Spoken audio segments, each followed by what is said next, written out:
అందరికీ good morning. ఎలా ఉన్నారు? అందరూ బాగున్నారా? మేమైతే బాగున్నాము. సో ఈ మినీ వ్లాగ్ ఏంటి అంటే, మా అత్తయ్య షిరిడి నుంచి వచ్చారు. అంటే మాలేసుకున్నారనమాట. అత్తయ్య షిరిడికి వెళ్ళి దర్శనం చేసుకొని రిటర్న్లో హైదరాబాద్లో దిగేశారనమాట. ఇక్కడ పొంగల్ పెట్టుకొని వెళ్దామని చెప్పేసి, అందుకని మేము బాబాకి అభిషేకం చేసేసి పొంగల్ అయితే పెట్టేసుకొని పూజ అయితే కంప్లీట్ చేసేసాము. Hello, hi. ఏం చేస్తున్నావు?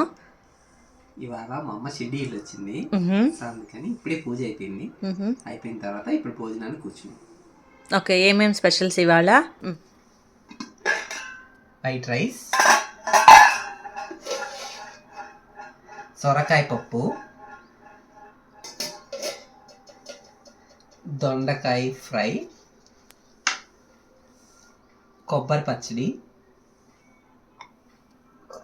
పొంగలి. ఏం స్పెషల్స్ ఇవాళ ఎన్ని చేసావు? ఏం చేయలే.